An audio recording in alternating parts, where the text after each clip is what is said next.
Bonjour, comment vous allez bien? C'est un peu mouillé là. Il fait froid. Je crois que j'ai un bout de théorie pour quelque chose. Encore une théorie. J'avais remarqué que je déprimais, c'était parce que j'étais fatiguée. Ça, j'avais remarqué. Et puis, là, je me disais, parce qu'en fait, je suis en train de marcher, et puis je me sens pas très bien. Je me sens justement déprimée. Alors, c'est aussi parce que je viens de donner justement les 2 heures de cours, et puis que c'était l'angoisse, que ça me prend une énergie pas possible. Surtout quand je vois que la personne elle a de la peine à comprendre et qu'il y a beaucoup à amener, parce que c'est pas forcément grand chose. Et puis je donne, et puis ça me crée aussi des angoisses. Parce que j'ai l'impression d'être à sa place, et puis c'est très dur. Bref. Mais je suis en train de marcher, puis je sais que justement j'étais chez le médecin, il m'a dit que je manquais de fer et puis de vitamine D. Alors ça aussi ça fait, pas seulement sur les muscles. Mais je me suis dit, mais Steph, c'est ça en fait qui fait que tu sens la dépression. Parce que tu es fatigué, parce que tu manques de fer. Alors bien sûr, quand tu manques de fer, puis tu le sais, bah, tu rajoutes du fer, et puis après, ben, tu n'es pas fatigué à cause du fer. Après, tu peux être fatigué parce que justement, tu dors pas bien. Ces temps, je dors bien. Donc ça, c'est... Enfin, je dors. Après, on verra justement avec le CPAP. Normalement, j'ai rendez-vous chez le médecin du sommeil, là, pour ben, justement améliorer encore la qualité du sommeil. Et puis là, tout d'un coup, je me disais, mais Steph, c'est pas seulement maintenant. Chaque fois que tu as de la dépression, parce que j'avais déjà remarqué justement que c'était quand j'étais fatiguée de la dépression. C'est pour ça que j'ai refusé aussi les médicaments. Parce qu'en fait, les médicaments fatiguent. Et puis si jamais il y a quelqu'un qui m'avait posé une fois une question, mais je pense pas qu'elle écoutera cette vidéo, voilà, du test avec le CBD. Alors j'ai pas testé, on en avait parlé avec le médecin. Je suis tombée sur quelqu'un qui a plus ou moins les mêmes symptômes que moi. Qui justement ça me fait tellement bien de parler, parce que j'ai l'impression que je suis plus seule. Et puis quand mon chéri est là, il se dit mais j'ai l'impression d'entendre ma chérie, c'est incroyable. Enfin voilà. Puis il m'a dit que justement ça rendait plus fatigué. Alors ça enlevait peut-être les angoisses, mais ça rendait plus fatigué. C'est vrai que quand je le vois, il est à plat. Et puis moi j'étais là, non, je ne veux pas ça. Bon, bref. Alors c'est aussi pour ça que j'abandonne l'idée de demander à Laï le soutien, parce qu'elle attend que je prenne le médicament. Et pour moi, je sais que c'est contre ma santé. Parce que si je prends les médicaments, je suis fatiguée. Et plus fatiguée, je ne fais rien. Donc je déprime. Et puis c'est évidemment pas le but. Mais justement, je me disais, mais alors quand tu étais déprimée et tout, comment ça se fait quand tu es déprimée? C'est pas tout le temps. Puis je sais en fait. Parce qu'avant, j'avais pas de fatigue, entre guillemets. Parce que je prenais rien, puis j'avais toujours de l'énergie avant de tomber malade.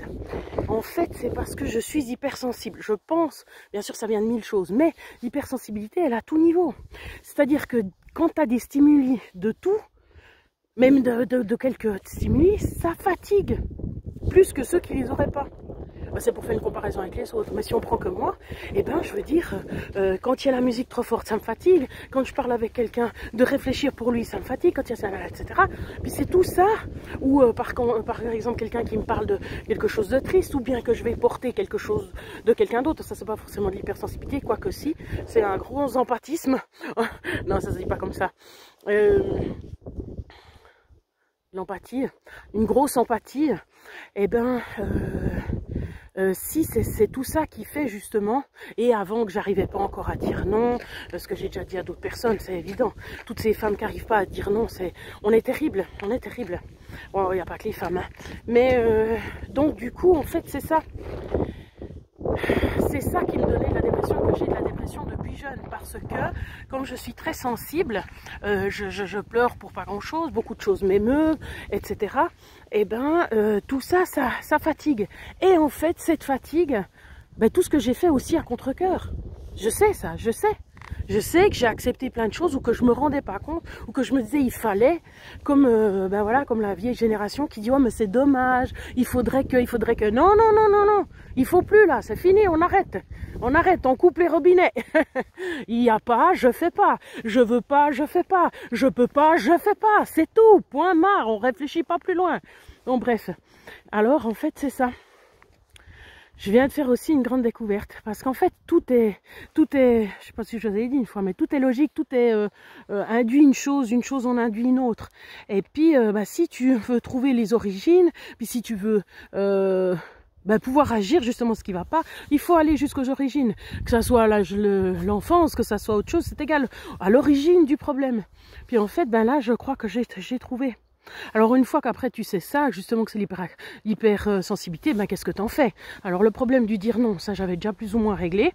Le problème de se sentir aussi, puis comme j'ai dit à certaines, d'être aligné, parce que dès que tu es en désalignement avec toi, c'est bon, tu perds de l'énergie parce que ça coule pas, ça glisse pas. T'es pas dans le mouvement, il y a quelque chose qui frotte. Si ta tête elle dit oui mais ton corps il dit non, ça va pas. Si ton corps il dit non mais que ta tête elle dit oui, non ça va pas non plus. Non, c'est les trois qui doivent être alignés. Mon cœur il part pour cet élan là, la tête elle doit suivre, hein, parce que sinon elle est tout le temps en train de réfléchir, puis voilà. Et puis après est-ce que le corps est capable de suivre? Si oui oui, sinon on laisse tomber. Voilà, après c'est chacun, mais moi je le vois comme ça.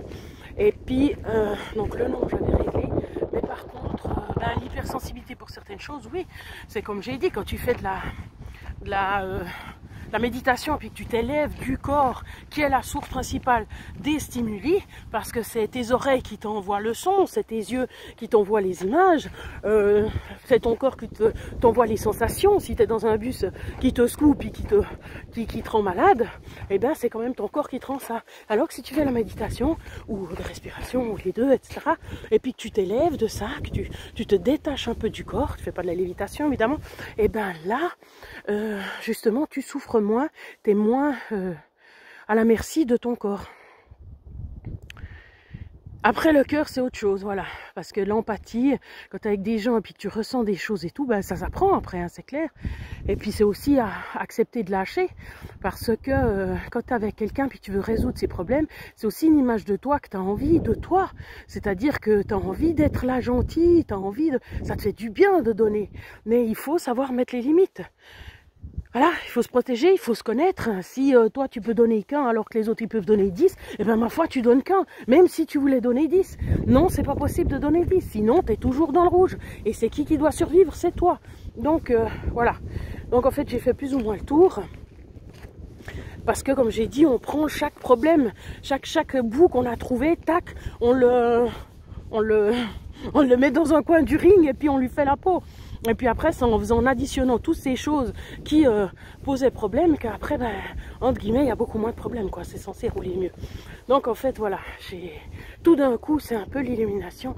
Je comprends maintenant. Alors, c'est pas dire que je suis pas malade génétiquement, parce que c'est vrai que mon papa, c'est dans les gènes. Hein.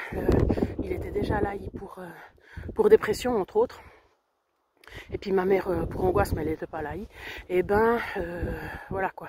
Bon, il n'y a plus de batterie. Je dois vous laisser. Je sais plus sur quelle terminaison j'étais.